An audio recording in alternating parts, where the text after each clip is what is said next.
Assalamu alaikum. Hope you guys are doing great and may God protect you, your family, and everyone connected to you from this coronavirus, and may we get rid of it as soon as possible. So this lecture is continuation of our topic Coulomb's law. Last time we had discussed that Coulomb's law deals with the source and their effect, static source and their effect, which was charges at rest and static electric field, electrostatic, we defined it in this way. So we study that how a charge placed at the origin could affect the other charge.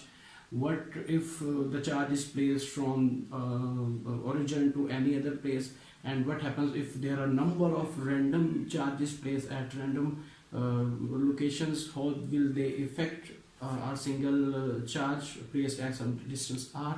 Then we studied that how continuous distribution of charge, either in volume, either in surface, either in a line, will result in the electrostatic field, which was denoted by E.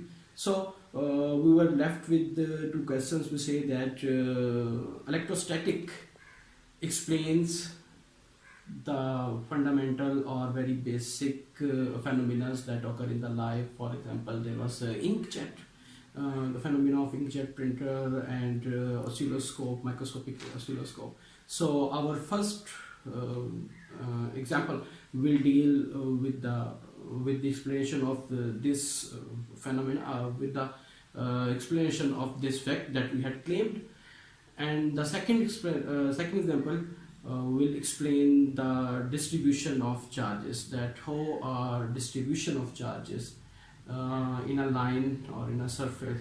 I think we have a line example. So how continuous distribution of charges on a line could use Coulomb's law to find out the electric field. Okay, so let's start example 3.3. It states that there is a system, cathode ray oscilloscope system, in which if we there is a system where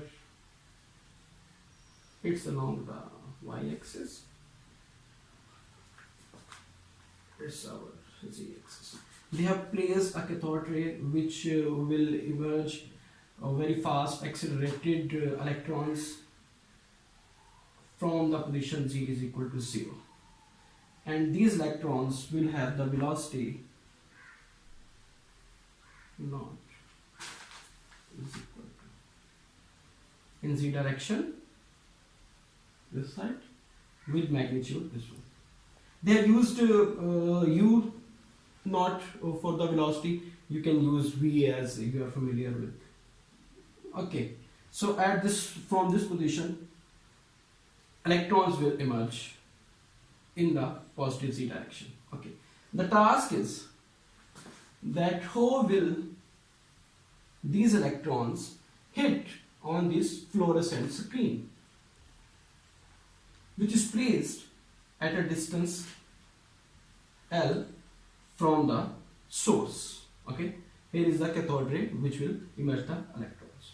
Okay, and there is a twist that they have placed a deflection plate which has electric field, which is represented by these are the deflection plates, and the field exerted by this deflection field is ED. Negative y, which is positive y. The field is in the negative y direction, and the magnitude is ED. Okay, so electron will travel from z is equal to 0 and hit somewhere on this screen, here, wherever.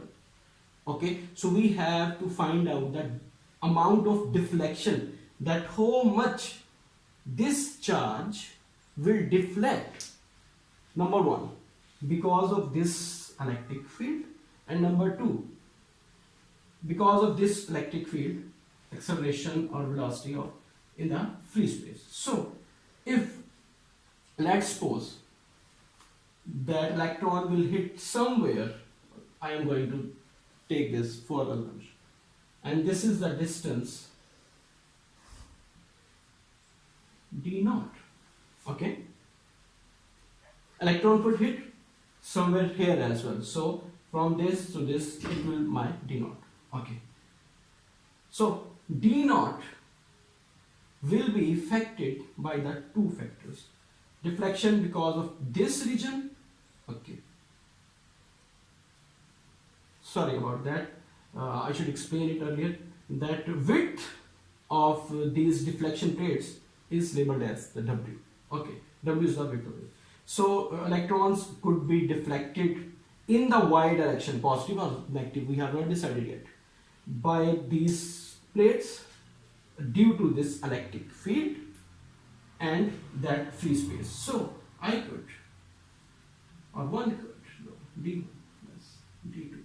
D1 will be the deflection in the y direction from there or there whatsoever because of this region, and D2 will be the deflection in y because of this to this region. Okay, so at the first step, let's find out the D1 or the deflection in this electron to travel from this to this place in the y direction. How much it will deflect from this to this place. Okay, so here we are going to use the Coulomb's law. Remember, Coulomb's law states that a force on single charge placed in the electric field, okay, is equal to Q E. Here amount of charge is minus E, right? And it's given or know it, and electric field is so E, and that's in the positive y direction. Okay, so here we come to know that the force exerted on this charge in this region will be in the positive y direction only. So now we are not going to consider negative y part. Okay, this point is important and you should be clear about it. Okay, so net force on this charge, which is going to emerge from this at z is equal to 0 location and going to hit at a distance L, okay, will move in the positive y direction because of this vector. Okay, so let's suppose that it will be this. So this is my d1, this distance is d1. Okay, we are going to calculate, as I didn't mention d1 in the picture, that's why now it's clear that where should be d1. Okay, it's not the exact height, it should be somewhere but in the positive y direction. Okay, that's why I draw this point right now. Okay, okay, the second point is, as this problem relates to the mechanics, so we know in the mechanics F is equal to ma. M is mass of the body, okay, for our problem mass of the electron, and A is the acceleration gained by this mass. So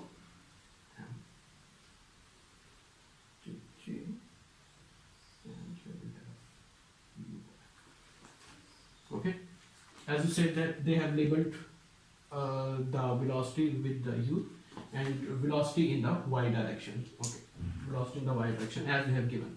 Okay, so if we equate these two equations, let me number them. It is my equation A, and then if I equate 1 and 2, so this will be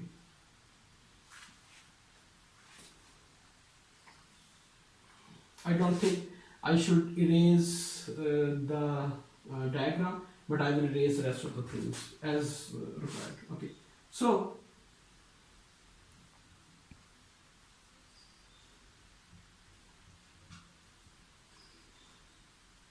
we are interested in the distance.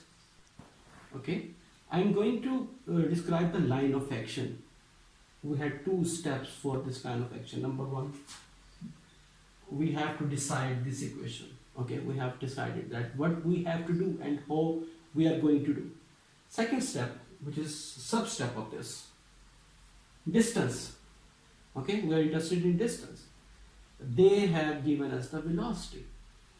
We know there is a relation between distance and velocity. Very good. But right now we have acceleration, and we also know what is the relation between velocity and the acceleration. Simple integration of acceleration will give us velocity, and integration of velocity will give us the distance. Okay, so now we are going to follow this line. Here I am interested in this velocity, so then integration of this velocity will give me the distance, this d1. Okay, so first when I integrate, this m will divide over there, dt will go there, and differentiation of this will give me y is equal to e by, sorry, it's not y. Velocity in the y direction coming from the acceleration will be equal to e by m at t. Dt was there, and integration of constant give me t. Okay, so that's, I have to label it because I have to use it sometime later.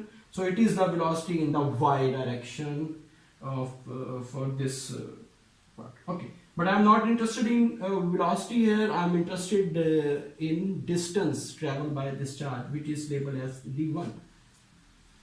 So I have to integrate it again.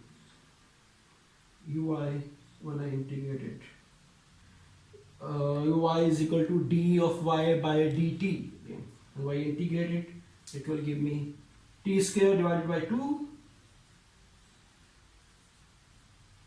t. Okay, I have labeled this y in place of this d1, so d1 is equal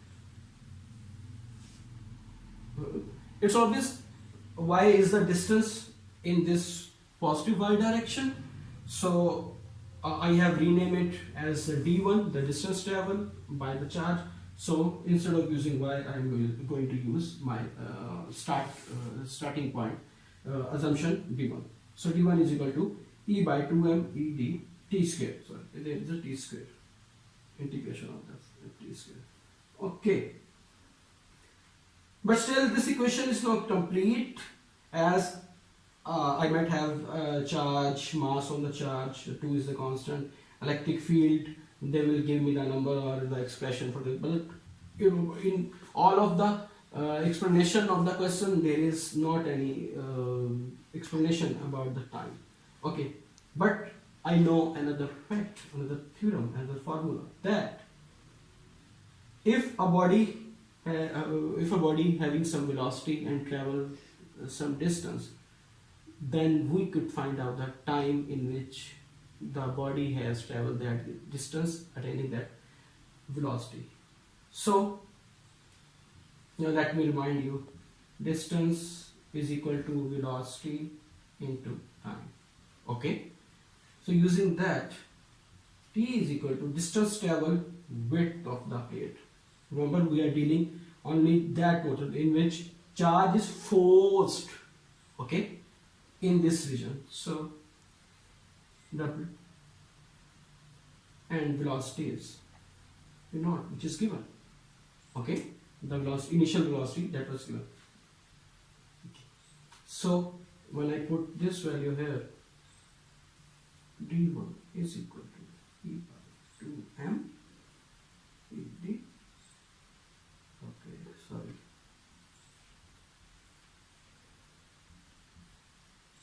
It is my B. Okay. At the next step, now I have, just a second.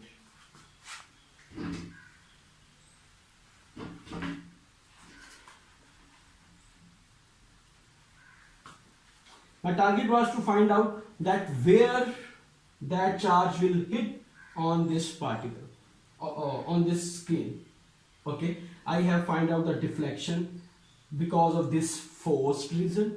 region, and now I have to find out the deflection because of this free region. Okay, that will totally give me the deflection in the y direction, which is d naught. So deflection in the free region, let's say that deflection. Okay, sorry. If d1 is there,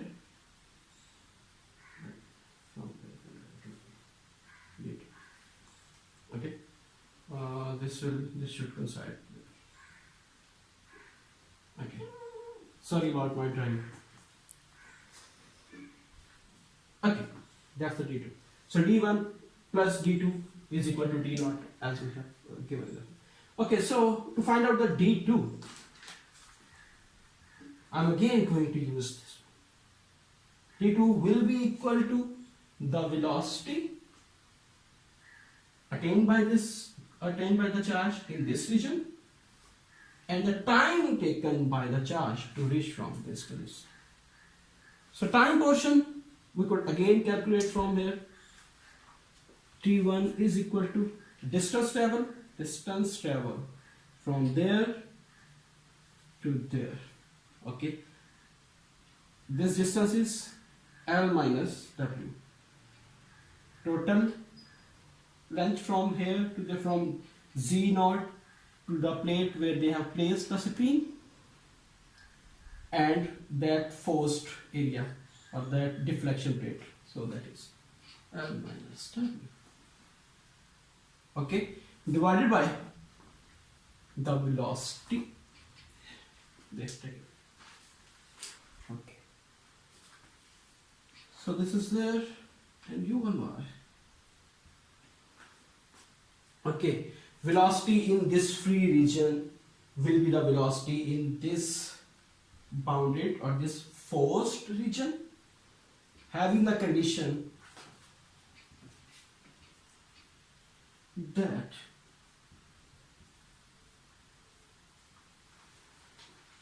okay, velocity in the forced region there's okay, and t was equal to w by u naught.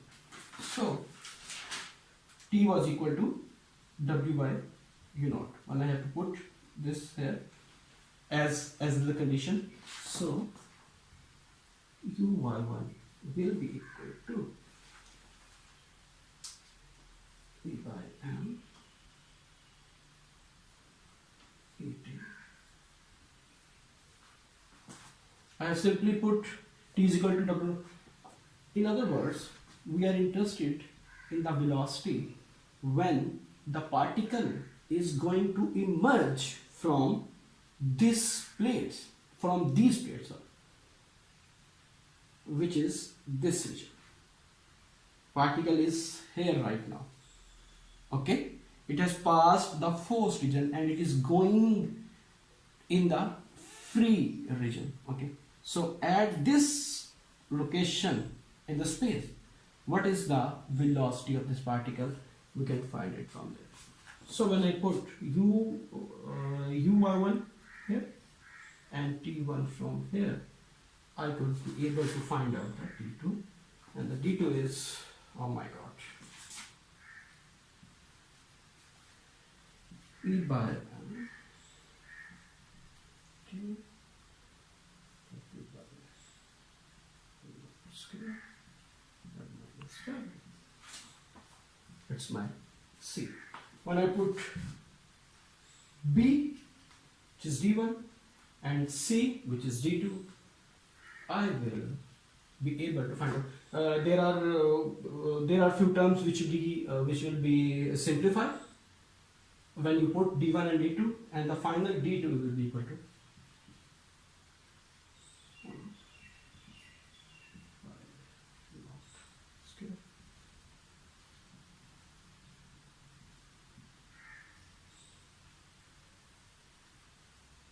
by using this expression, we will be able to find out the deflection of the charge which was placed at z is equal to 0, and initially which was accelerated, which was given the velocity in the z direction with some magnitude will hit the fluorescent screen which is placed at a distance l. Okay, so if we're going to encounter this expression, we will come to know that the deflection will depend on, it is a constant, we can't do anything about these two terms. Okay, when we are going to set an experimental setup, we will have to fix the width of the plates. Okay, we can't do about these terms. We can't do about this term. And again, when we are going to set up an experimental setup, or when we have to design, we have already designed the machine, we are not going to use this. It will be preference that we should not rotate the slit or the fluorescent screen, so we are not. So we could deal with the electric field and the velocity that we have given. By using these two terms, we could hit the particle anywhere on the screen. Okay, for example, if instead of creating that negative field, if we create positive field, okay, then resultant F will be in negative y direction, so particle will hit somewhere here. Okay, similarly, if we change the velocity, then distance will also change. Okay, by using this relation. Okay, so that was the example which demonstrates that how Coulomb's law, these things that we have discussed just right now, could deal to explain some of our equipments like inkjet printer and like oscilloscope, cathode ray oscilloscope kind of things. Okay, so now we jump towards the second example. Pause. Okay, so next we are going to demonstrate that how Coulomb's law will help us to find out the effects, electric field, static electric field of continuous charge distribution along a line. Okay, the problem states that determine the electric field intensity of an infinitely long state. That's that's a helping word. State line charge of a uniform density rho L in air. Okay, so rho L is the line charge density. The good thing is the wire is straight line. There is a symmetry in the theta direction. Okay, azimuthal symmetry which we used to say. So that's why we should prefer the cylindrical coordinates among our three orthogonal coordinate system. Furthermore, if I place that infinitely long straight wire along the z-axis, okay, then my problem will be completely in the cylindrical coordinates. Okay, in cylindrical coordinates we have three components, r, phi and z.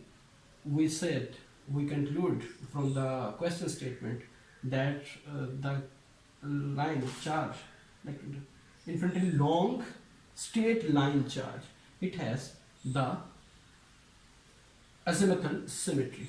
Okay, so that's why we are left with the r direction, that the electric field radiated by this z axis along placed charge will be in the r direction. If it's my r radial axis, then let's say it is my observation point where I am interested to find out the electric field because of this long wire. Okay, so instead of using complete wire, as I am given the charge density, linear charge density. I will divide this line portion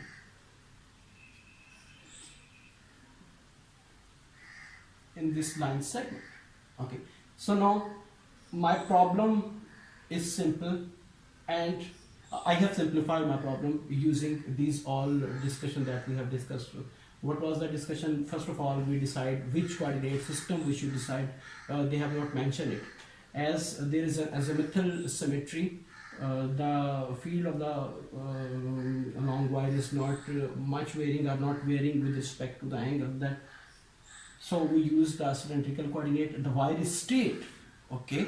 So we are the wire is straight. So we were left with the Cartesian and cylindrical coordinates. Among the three components, x, y, z or r, phi, z, when we see that z will be same in both of the coordinates, so z will not affect our problem. The rest of the things are x, y and r and phi. Phi has the cylindrical symmetry as the wire is infinitely long. Okay, so the radius of the wire is very much less than the length of the wire. Okay, which will further give me the idea, which will give us the idea that variation in the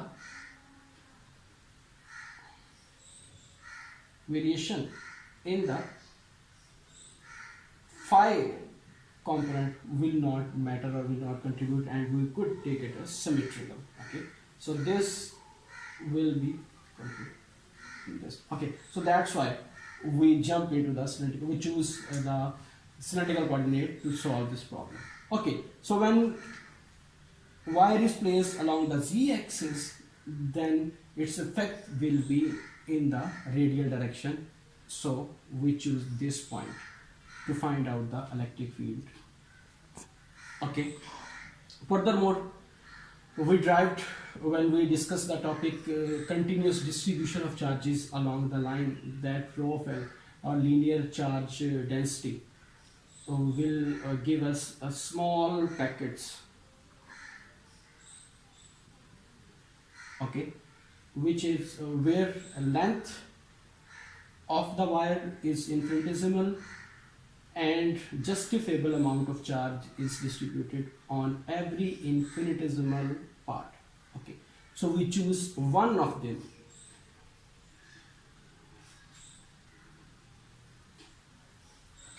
And the resultant formula to find out the electric effect, differential change in electric field because of this was 1/4 pi epsilon naught, which was the constant, and rho of L, linear charge density, okay, which is distributed along the length, and in our problem it's along the z-axis.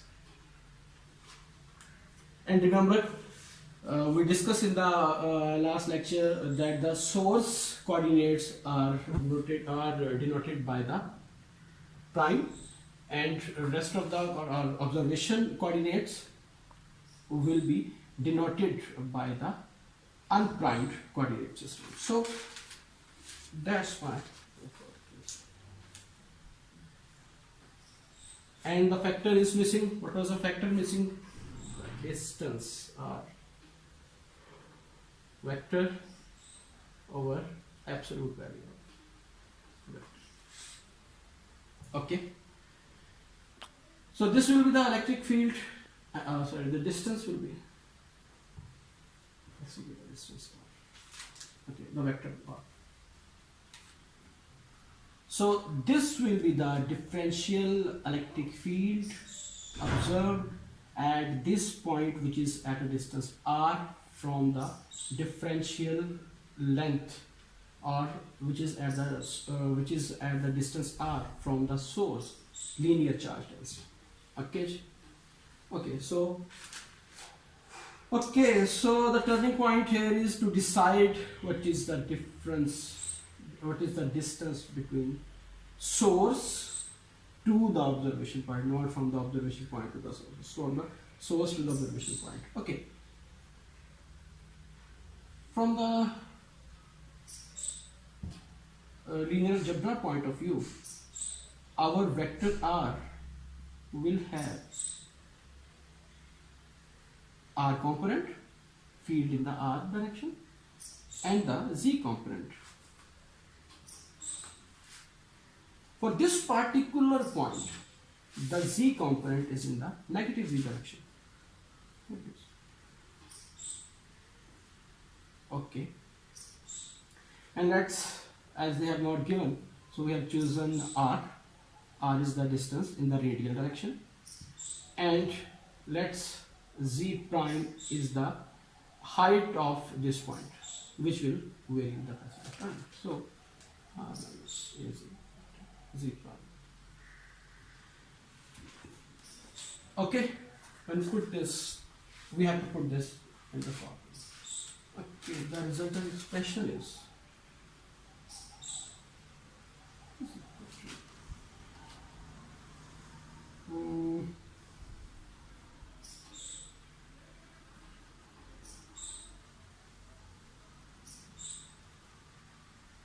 value of r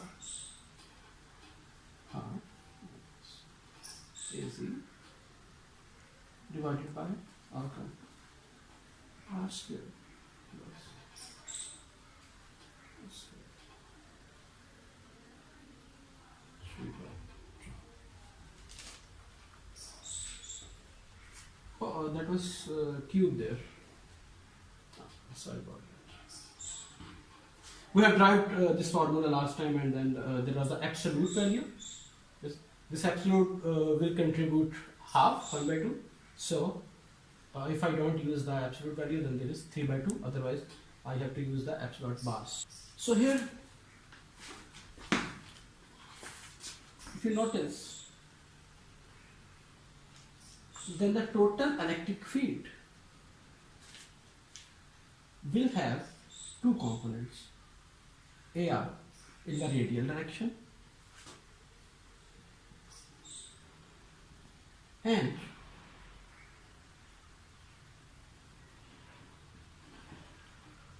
let's positive or negative whatsoever will be the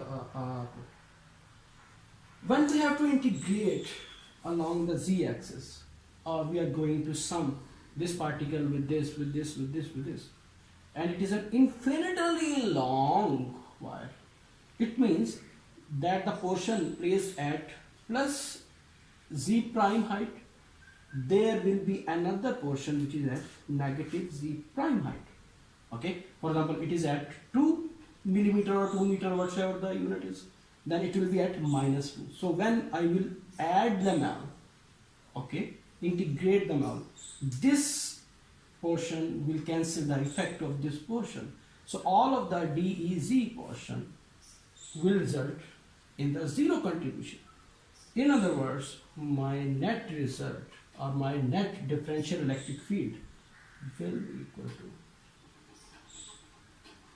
on the R component. If I put this in the equation, D of E is equal to R unit vector R of L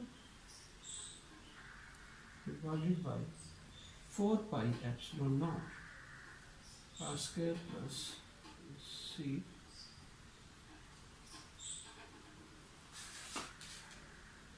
if I integrate it along the line,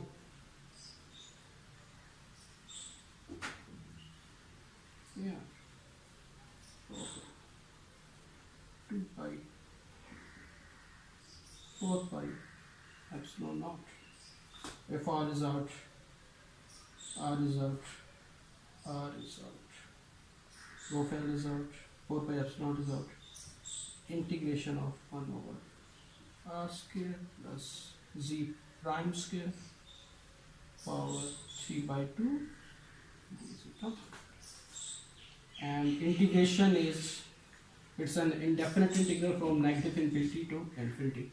You can you could substitute minus infinity to 0 and 0 to infinity, then you have to evaluate this integral. I am not going to evaluate this integral at this time. It's your task, and when you will submit, I will show you the results that I believe you guys will find out. Anyways, it will result in 2 by R's here. Yes. This 2 will be cancelled out by this 2. R will be this. So electric field will be equal to. I have to. Electric field will be equal to. In the radial direction, rho L over 2 pi epsilon naught. It is the electric field which is observed by this observer, which is located at some distance r, due to this infinitely long straight wire placed in the z direction. Okay, so I hope you guys will cover this integral. I didn't left anything, even every minute or minor step was done by me.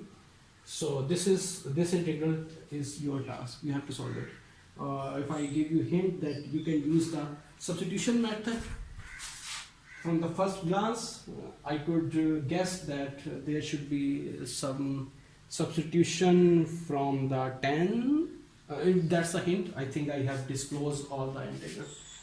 Okay, from the tan side, tan inverse side, substitution method, and you could handle the limits by minus infinity to some constant, let's say 0, or whatsoever you have. It's your task. You have to solve out this integral. I will give you one advice, that please go to your calculus books and then try to solve it. Okay, and please give it me, let's say 2 days. Okay, thank you.